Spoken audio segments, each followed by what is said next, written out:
Salam sehat, perkenalkan nama saya Rizal Protan Siregar, NIM 2210417834, mata kuliah Supply Chain Management, dosen Andi Nur Salim SEMM, program studi manajemen S1, kelas F1 konversi. Menjawab soal UTS yang diberikan, yang pertama, apa yang dimaksud dengan supply chain management? Jadi, secara ringkasnya, supply chain management itu merupakan rantai pasokan atau upaya distribusi aliran barang dan jasa mencakup semua proses mengubah dari bahan mentah sampailah ke produk akhirnya. Yang kedua, jika kita terapkan di supply chain management dalam bidang restoran, maka yang pertama itu tentang bahan baku. Bahan baku ini penyajian tentang ikan, ayam, daging, sayur. Yang kedua, pemasok dari bahan baku tersebut. Ketiga, itu gudangnya. Jadi untuk menyimpan bahan-bahan itu ya minimal dia ada tempat penyimpanannya. Yang keempat itu distribusinya sampai ke konsumen. Yang ketiga, menjawab yang ketiga itu tentang saya mahasiswa Pancabakti Pontianak, seberapa penting supply chain management bagi UPB? Tentu sangat penting. Nah, kalau kita bicara supply chain management pada UPB, ini juga tidak terlepas dari calon mahasiswa. Berarti calon mahasiswa ini adalah para anak-anak yang sudah kelas 3 SMU atau SMK. Nah, kita bicara manufaktur, ini adalah jurusan dan tenaga pengajar UPB. Distribusinya ini kita berbicara para alumni yang sudah tamat dari UPB. Yang keempat, pertanyaan keempat, apa tantangan yang kita tinggal di wilayah Asia Tenggara? Yang pertama itu tantangan dan peluangnya.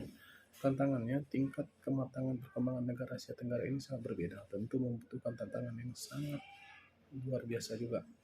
Nah, peluangnya karena ini Asia Tenggara ini adalah salah satu kekuatan ekonomi yang tentunya cukup baik, tentu peluangnya juga cukup besar.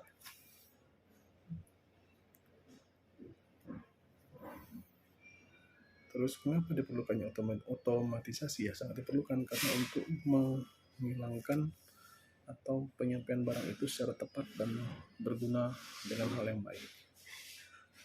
Potensi yang terantai dari dengan secara otomatis tentu dapat dikontrol, dapat dilihat, dan budgetnya juga akan tidak begitu besar. Nah, dampak setelah terintegrasi dengan sistem otomatis terintegrasi, maka semuanya akan berjalan dengan baik. Kita bisa mengetahui kemana barang kita itu akan berada dan sampai ke tujuan. Nah, untuk menjawab soal yang kelima, di situ ada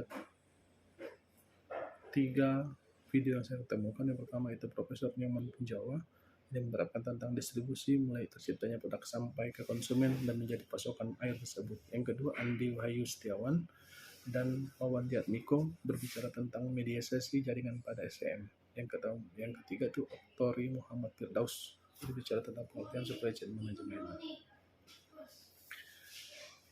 Bagian B tentang video. Yang pertama, sebutkan jelaskan topik yang dibicarakan ketika video tersebut. Pertama, topiknya supply chain management, berbicara tentang mie instan dari proses pemula mie instan sampai dikemas menjadi mie instan.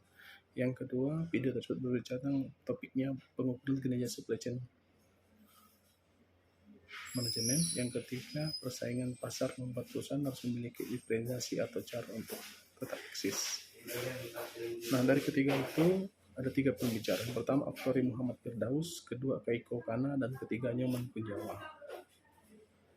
Nah, dari ketiga pembicara tersebut, maka Dr. Muhammad Firdaus menjelaskan secara mudah tentang bagaimana arus mie instan terjadi terkait antara pabrik terigu, pabrik plastik sampailah bumbunya. Yang keempat, Keiko Kana mempunyai filosofi kreasi dan komunikasi yang baik.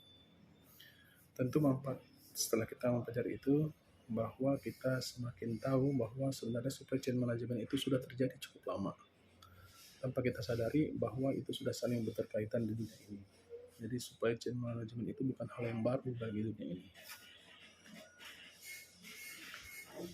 bagian yang terakhir untuk menjawab soal dari ujian akhir semester ini, tugas-tugas yang Bapak berikan pertama itu mereview tentang sabun dari segi social chain management serta menonton IG Bapak tentang social chain management dan membuat komentarnya. Sekian dan terima kasih.